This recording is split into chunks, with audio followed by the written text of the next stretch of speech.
So they made a facsimile of what was in heaven. Not to sit down. There's no law in the scriptures anywhere that tells the children of Israel to go into the temple and bow and worship to the Ark of the Covenant. But these are the excuses they use. So idolatry, which means if you're worshiping the Virgin Mary, if you're worshiping saints, if you have crosses in your house, if you have six-pointed stars in your house as part of worship, any physical thing that you've attached to worship is an idol. Period.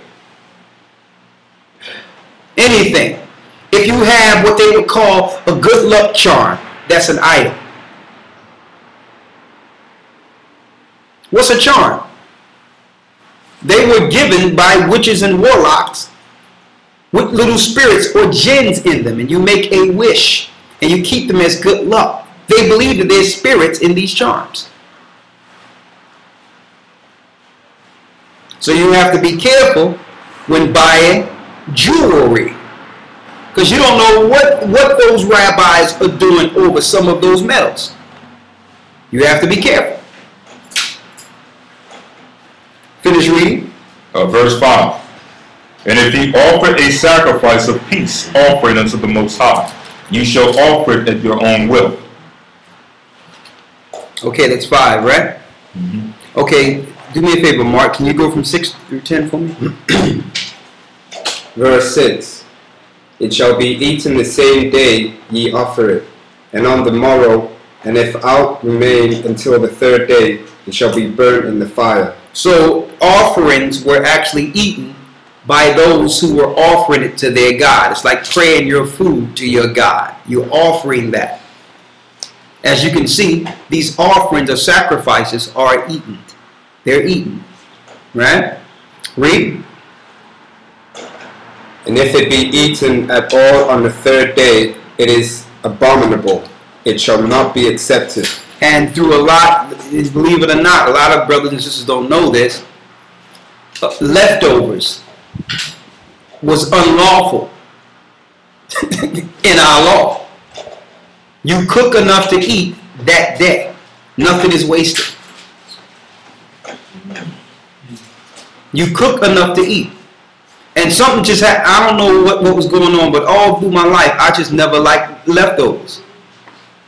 Something is in the refrigerator. I say I'm going to get it tomorrow, whatever the case is, and it just get thrown away. That's just the way it's been. But in the law, you're not supposed to have leftovers. You cook enough to eat for that day, and everyone knew what the sacrifices was about and the importance of it while eating it. Food was not just for consumption and protein and minerals, and no, food meant something. Right? Go ahead. Verse 8. Therefore everyone that eateth it shall bear his iniquity, because he hath profaned the hallowed thing of the Most High, and that soul shall be cut off from among his people. And that was starch. That was serious. Read. So instead of a blessing from the offering, you received a curse. Go ahead. And when ye reap the harvest of your land, thou shalt not wholly reap the corners of thy field, neither shalt thou gather the gleanings of thy harvest. And thou shalt not glean thy vineyard, neither shalt thou gather every grape of thy vineyard. Thou shalt leave them for the poor and stranger. I am the Most High your power. Thou shalt leave them for the poor and the stranger. Which means if you had a vineyard or crops, it was against the law to put a gate around it and take everything and sell it for your own personal gain. Absolutely wrong. You reap the harvest from the inside, and the corners of your fields are given to the poor and strangers. Therefore, everyone, even those who can't afford your grain, can have the same food. See that? And that was righteous. I was mentioning yesterday, I was talking about the spirit of capitalism, which is totally evil. The system we have in place. Capitalism was actually put in place by the Romans, the Satanists, to undo the laws we're reading right now. Why? Because capitalism comes down to you striving as an individual, you striving as a family outside of everyone else, even if it means on the backs of others. And you can easily write off or excuse what you're doing by claiming that, well, this is just my job, or it's just the law. This is how I'm paid. That's how you justify it. Just like the people who might be spraying chemtrails back and forth. They're destroying and killing everyone. They know what's in that, and we're going to go into that later. But yet, it's my job. That's what capitalism does to you. You're getting paid for it, so it doesn't matter what it's doing to the people. You grow crops, they're your crops. You grow crops, they're your crops. They're not for the poor. You're not thinking about the law when your crops have grown. You put a gate around it and you sell it, and everything belongs to you. This is my money. This belongs to me. That's what capitalism does. It have everyone think of themselves and not on others. Right? Go ahead. We had 11 through 15, right? Go ahead, Rav Malak, if you don't mind. 11 through 15. Verse 11. You should not steal, neither deal falsely, neither lie one to another. Ye shall not swear by my name falsely, neither shalt thou profane the name of the Most High, thy power. I am the Most High. Thou shalt not defraud thy neighbor, neither rob him. The wages of him that is hired shall not abide with thee all night, until the morning. Thou shalt not curse. Now notice what it says here. Neither shalt thou swear by my name falsely. And I see people swearing all the time and think it's okay. You grow up, you have people, I swear to God. Now, you ain't supposed to do that. All day long. I swear and I swear. And we're not supposed to do that. If somebody don't believe you, then let them not believe you. Why bring the Most High into it? Right? And it says, thou shalt not defraud thy neighbor, neither rob him. The wages of him that is hired shall not abide with thee all night until the morning. That means you can't have someone working these long hours knowing you're paying them pennies. Or agree to a wage and say, well, yeah, I'm going to need you to stay for another 4 or 5 hours. That's how this system puts us in captivity.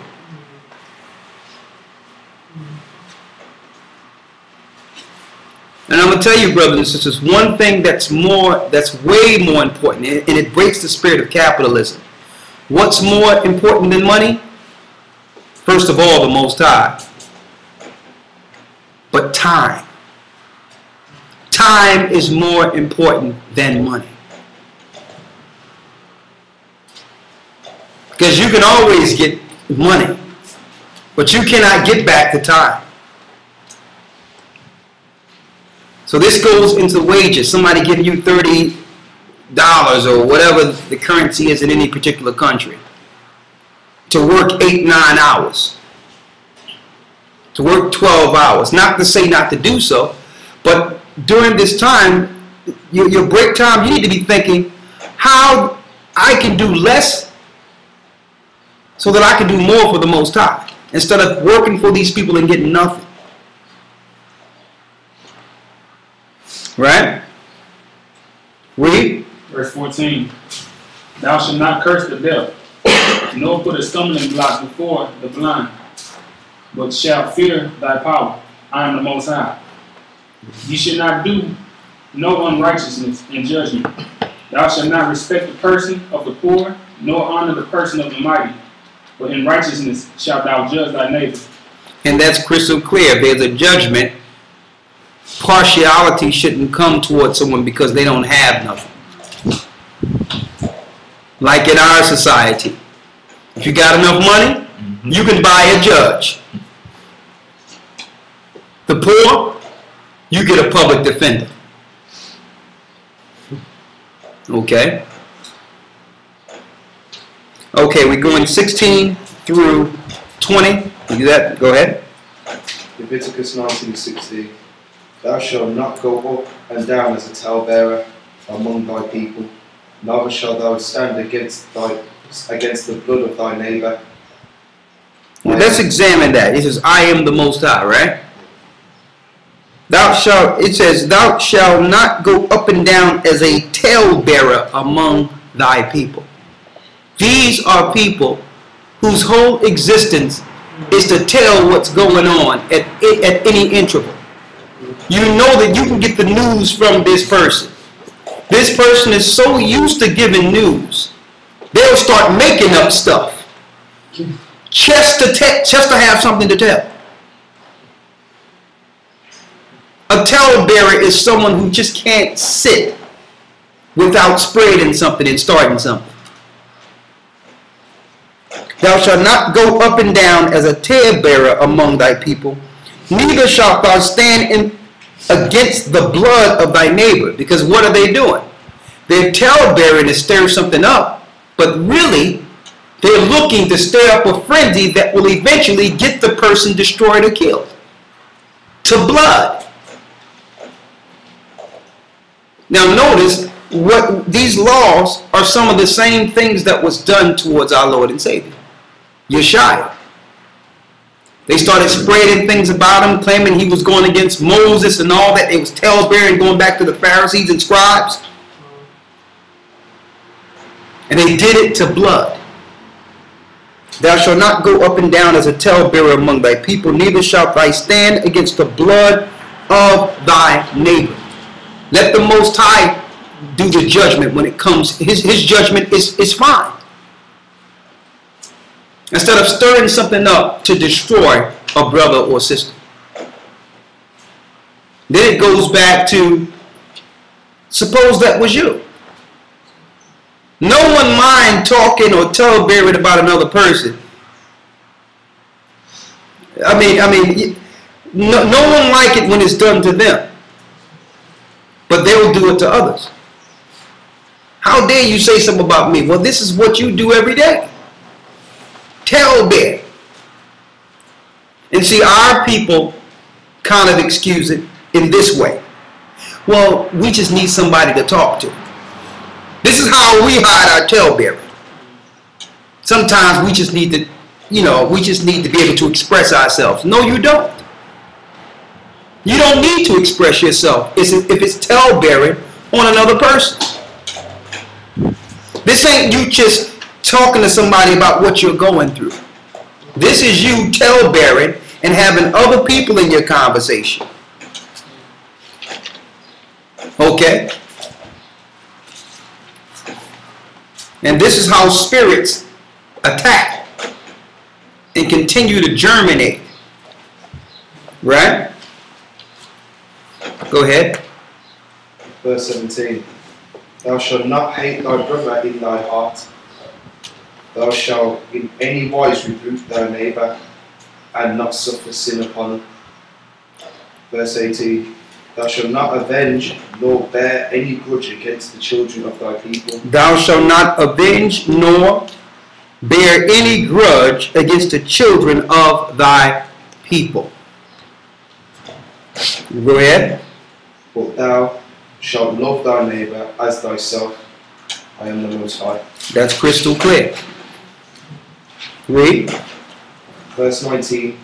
You shall keep my statutes. Thou shalt not let thy cattle gender with a diverse kind. That's crystal clear. You shall not let thy cattle engender with a diverse kind. You cannot be mixing species with your cattle. You see what they're doing with our cattle now? See, this is why they don't want you